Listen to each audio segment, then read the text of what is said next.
केंद्र सरकार द्वारा देश में सार्वजनिक क्षेत्र के बैंकों के निजीकरण के लिए लाए जा रहे बैंकिंग कानून संशोधन विधेयक 2021 का देश भर में विरोध हो रहा है।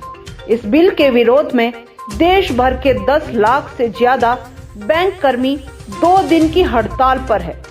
शुक्रवार को हड़ताल के दूसरे दिन भी United forum of bank unions के बैनर तले सैकड़ों बैंक कर्मचारियों ने डीसी ऑफिस के बाहर धरना प्रदर्शन किया और सरकार के खिलाफ जमकर नारेबाजी की। United forum of bank unions के प्रदेश संयोजक नरेंद्र शर्मा ने बताया कि सरकार संसद के वर्तमान सत्र में सार्वजनिक क्षेत्र के बैंकों का निजीकरण करने के लिए बैंकिंग कानून संशोधन विधेयक 2021 ला रही है। इस विधेयक के पारित होने से सरकार की 51% हिस्सेदारी कम हो जाएगी और इससे बैंकिंग व्यवस्था निजी हाथों में चली जाएगी। निजीकरण से बैंकों को भारी नुकसान होगा। Forum of bank unions Himachal Pradesh ये जो हमारा united forum of bank union के बैनर तले पूरे देश के अधिकारी और कर्मचारी 2 दिन की सांकेतिक हड़ताल पे हैं और जो ये हमारी हड़ताल है ये बैंकों के निजीकरण के खिलाफ है। सरकार ने फरवरी महीने में अपने बजट स्पीच में ये घोषणा की थी कि हम देश के बैंकों में से 2 बैंकों का निजीकरण करेंगे, पब्लिक सेक्टर बैंकों का। और जब ये घोषणा की तो मार्च में हमने 2 दिन की सांकेतिक हड़ताल की थी और उसके बाद ये कोई ऐसी आगे सरकार उसमें नहीं बढ़ी।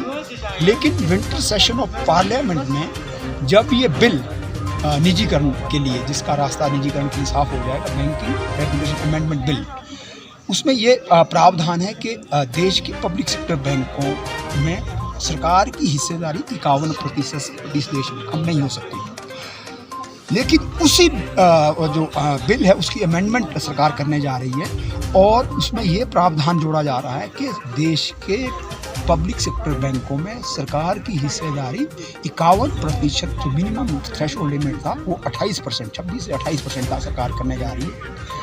देश के सभी कर्मचारी और अधिकारियों का ये मानना है कि अगर ये बिल पार्लियामेंट में पास हो जाएगा तो देश के पब्लिक सेक्टर बैंकों के निजीकरण का रास्ता सरकार साफ कर देगी।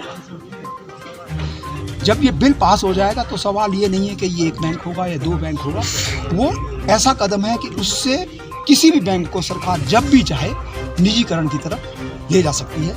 क्योंकि ये सभी को विदित है कि सरकार की हिस्सेदारी अगर 51% से ऊपर है तो वो उसका स्वामित्व सरकार के पास रहता है। लेकिन जिस दिन वो हिस्सेदारी सरकार की 51% से कम हो जाएगी, वो किसी ना किसी रूप में वो निजी हाथों में चला जाएगा, निजी पूंजीपतियों के हाथों में चला जाएगा। और जब ये पब्लिक सेक्टर बैंक निजी हाथों में चले जाएंगे तो उनकी अपनी नीतियों के और अपने व्यक्तिगत मुनाफों के लिए, अपने कारोबारों के लिए वो बैंकों का इस्तेमाल करेंगे, जैसा निजीकरण से पहले हुआ। अब सवाल ये आता है कि पब्लिक सेक्टर बैंकों का निजीकरण क्यों सरकार करना चाहती है। सरकार का अपना ये एजेंडा है कि उन्होंने डिसइन्वेस्टमेंट का एक बजट में टारगेट लिया है और वो पब्लिक सेक्टर बैंकों के साथ साथ बाकी के पब्लिक अंडरटेकिंग है, PSUs हैं, उनका टारगेट बेचने का है। हमारा ये मानना है कि ये देश विरोधी और जनता विरोधी है, क्योंकि पब्लिक सेक्टर बैंकों का इस देश की अर्थव्यवस्था को आज़ादी के बाद इस स्थिति तक लाने में बहुत बड़ा योगदान है।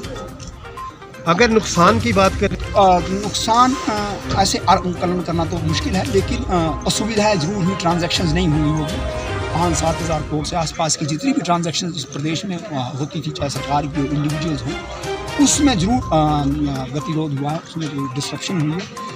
लेकिन ये इतना बड़ा मुद्दा है, इतना बड़ा कदम सरकार ले रही है कि हमारे अस्तित्व का भी प्रश्न है और साथ में आम जनता विरोधी भी है। अगर मांग ये है कि जो पब्लिक सेक्टर बैंक्स का स्वामित्व है वो सरकार के पास रहना चाहिए और जो पब्लिक सेक्टर का एक रोल इस देश की डेवलपमेंट में है, आम जनता के लिए पब्लिक सेक्टर का जो रोल है बैंकों का, वो आम किसानों के लिए है, मजदूरों के लिए है, कॉटेज और स्मॉल स्केल इंडस्ट्रीज के लिए, कर्मचारियों के लिए, छोटे कारोबारियों के लिए और दूर दराज के इलाकों तक बैंकिंग सुविधाएं हम दे रहे हैं। जो कि प्राइवेट सेक्टर के बैंक्स कभी नहीं देंगे।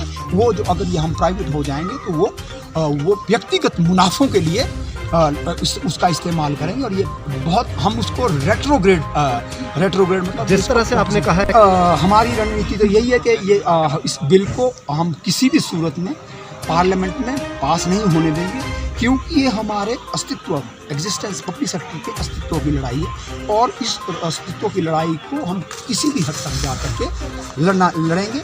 लेकिन इसके साथ साथ हम आम जनता, देश की जनता से भी हमारी अपील है। हमारा ये स्लोगन है, बैंक बचाओ देश बचाओ, और दूसरा हमारा स्लोगन है कि नेशनल सेविंग्स, जो आम जनता का पैसा पब्लिक सेक्टर बैंकों में जमा है, वो नेशनल डेवलपमेंट में लगना चाहिए, ना कि किसी इंडिविजुअल की कॉर्पोरेट लूट के लिए। शिमला से संजू चौधरी की रिपोर्ट,